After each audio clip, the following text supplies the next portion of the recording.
He's the first disabled dog that I remember being at the shelter. There might have been previous dogs prior to me being here, but he was the first.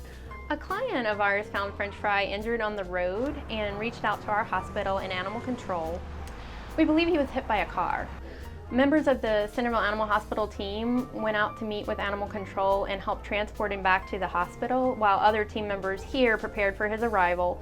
He was stabilized, and I began to see him for rehabilitation sessions. Whatever was going on with his legs, he was unaware.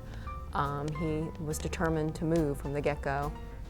French Fry is the friendliest little guy, and he is so determined to please. He never meets a stranger. Our goals for French Fry's rehabilitation are muscle strengthening of his rear limbs and helping him regain his sense of feeling and pain control. So twice a day he gets PT, and that's basically to strengthen his back legs. We have a volunteer that signed up during the week to schedule sessions with him.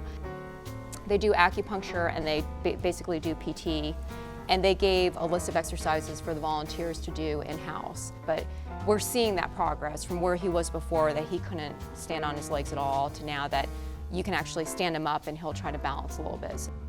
Like many of the other volunteers for French Fry, I am volunteering my time because I see that there's hope in French Fry. You know, some of it was trial and error. We weren't sure about his feet. We started walking and we noticed some blood, and we noticed that his nails were grinding down. So there were a lot of walking, stopping, taping his feet, trying something else, the tape would fall off, and we walked some more and we tried another thing. Then I posted on the site internally to the volunteers and said, you know, we're having an issue with his feet, what do you think about booties and everything? And everyone just came together.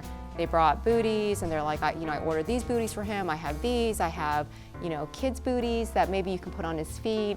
It was just amazing. So all of a sudden his basket filled up with all these booties. Randy's another volunteer, and he knew that he would need a wheelchair, and he just basically researched how to build it, just a homemade one, and came up with the pieces, PVC pipes, put them together, used old spare bike tires as the slings to hold up his hips, and got him in there, and that allowed him to be able to move. And someone said, have you thought about going out to Pets with Disabilities? Mike and Joyce are the couple that run Pets with Disabilities. They basically reached out to me. They said, absolutely, it looks like we have something for him. Give us the measurements. I sent it over to Mike, and Mike's like, we have a wheelchair that fits.